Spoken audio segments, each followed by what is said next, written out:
Edna and Zvi too. After our long journey with the shepherd, I imagine they're using this time to reflect on their past and, perhaps, their future.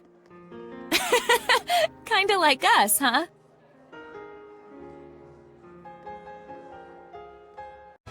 Look at that! All the way up here, even! Get back, Rose! It's a Hellion! What are you talking about? That! The red creature, get away from it! Seriously? It's just a crab! Just nothing! Look! That monster has 8 legs! As crabs do.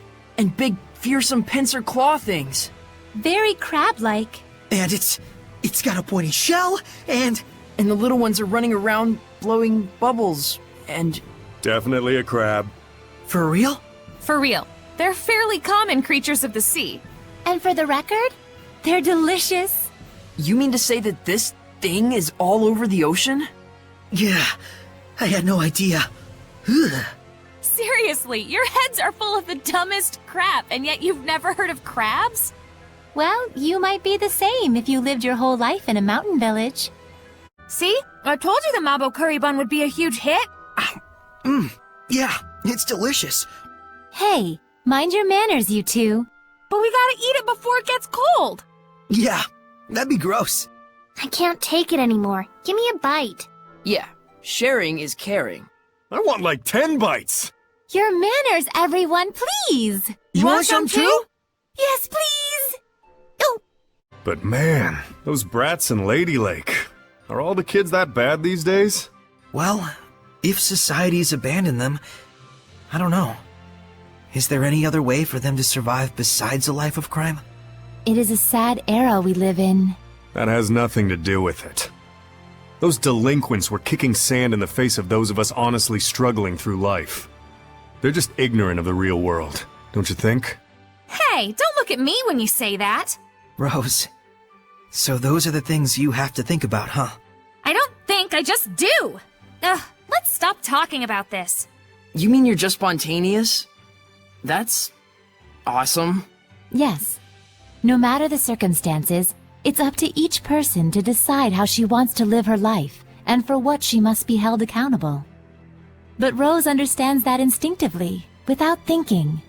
Very impressive. Seriously, can we change the subject? Maybe the experience of abandonment will get those kids to realize the importance of responsibility. Thanks to you guys pointing them in the right direction. I hope so. Yeah. If it were that easy, the Age of Chaos would be over already. Are we not able to tell Alicia the truth about Maltran? Because we can't actually believe in Alicia, even when we really want to?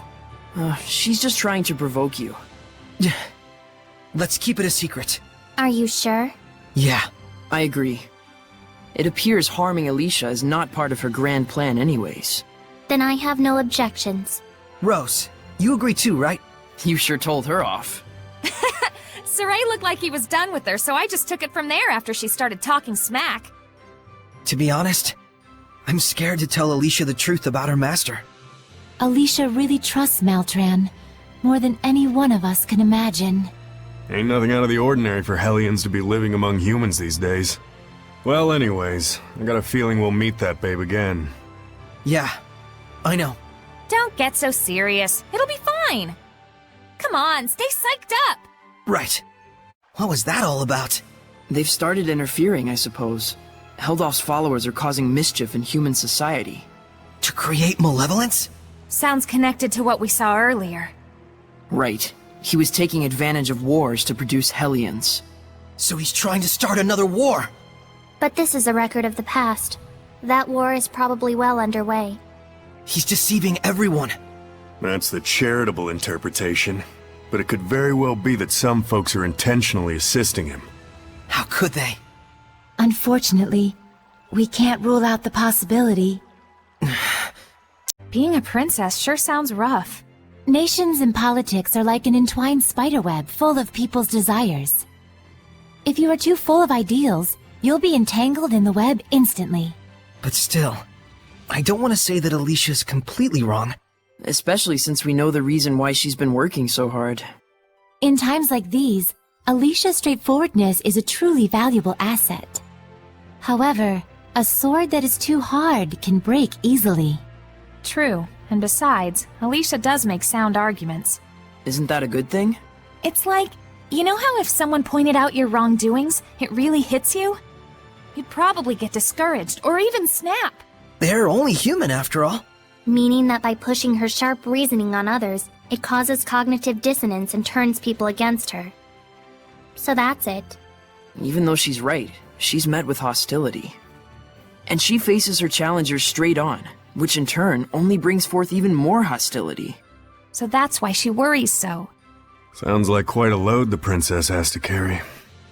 I'm sure it's tough on her. However, I don't think Alicia's feelings are completely misguided. Though we may need to assess the situation to know for sure. Alicia isn't the only one. I need to see for myself as well.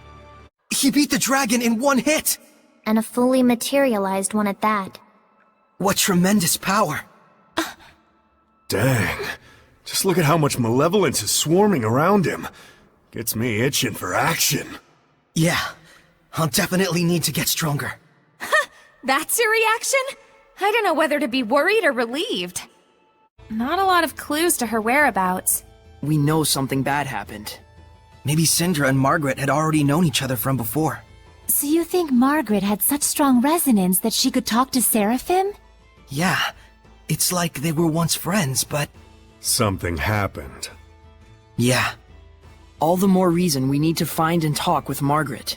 A little girl can't have gone that far away. Let's look for her tomorrow around the city. A scream? Right outside! I've always thought that having resonance was a good thing, but I guess that's not always true. Once you can see with it, your world is never the same again. Depending on how you take it in, you could change for the worse. It's all up to the user whether they use it for good or evil. Everyone's got their own values. But different values bring conflict amongst the people. Humans and Seraphim effectively live in different worlds. No wonder it's hard to live in harmony with each other. It's the same for shepherds and humans. What's important is having the capacity to accept each other's differences. Right. We're separate beings in the end, after all. Besides, resonance has nothing to do with this anyways. Those bullies are at fault. Was that a marriage ceremony? And there were a whole bunch of shepherds there too! It looked like it took place at the Shrine Church in Pendrago. And that was Mountellus' crest. Was his Prime Lord Mountellus? Please excuse me for a moment. Uh-oh, she took off. Almost like you were picking on her. We didn't mean for her to leave. I know. Well, either way, the bottom line is it looks like our boy Mountellus is wrapped up in this somehow. Yeah. For that many shepherds to exist at once, you'd need a power on par with the 5 lords. Yeah, but let's leave the speculation at that for now. So long as we're gabbing about it, Lila's stuck in there. Oops. Sorry, I forgot. Wow, I never knew there were once so many shepherds, all using their purification powers on Hellions. So the question is, why and how did they disappear? What do you think? If the existence of so many shepherds depended on Mountellus, then... When Mountellus disappeared, so did all of them. Isn't it too early to jump to conclusions? Well, what other possibilities are there? Maybe humans abandoned their faith in Seraphim to the extent that shepherds just ceased to exist. Who knows? Maybe a monster crawled out of the ground and gobbled them all up. Maybe only people like Saray can be shepherds, and there's just fewer nice guys in the world these days. Huh, so there's plenty of other possibilities. I guess that means we have to keep collecting information. Yes, if you do that, you will surely arrive at your answer. Hold it! Isn't this place a tomb? Am I gonna get cursed or something? Don't worry, we'll all be punished together. Though we'll be sure to let you go first. No thank you! Hey, it's disrespectful to talk loudly in the ruins. There goes the second biggest ruin geek. More like Meebo, geek times 2. What's that supposed to mean? Be quiet. It's disrespectful. It's your fault! Hey, Miklio's getting pretty angry, even though Saray's not really involved. He's not angry, just overreacting. Coming from you? Wow. Ugh, this really grinds my gears. That was killer, Lila. You were in perfect harmony. Man, I'm actually a bit jealous. Yeah, compared to him. You've still got a long way to go. Lila, I wish I could go on a journey like that with you. Saray. Excuse you, Saray. Huh? Yes, this journey now is every bit as enjoyable as it was back then. Thanks to everyone here. Down! And stay down. Terramine!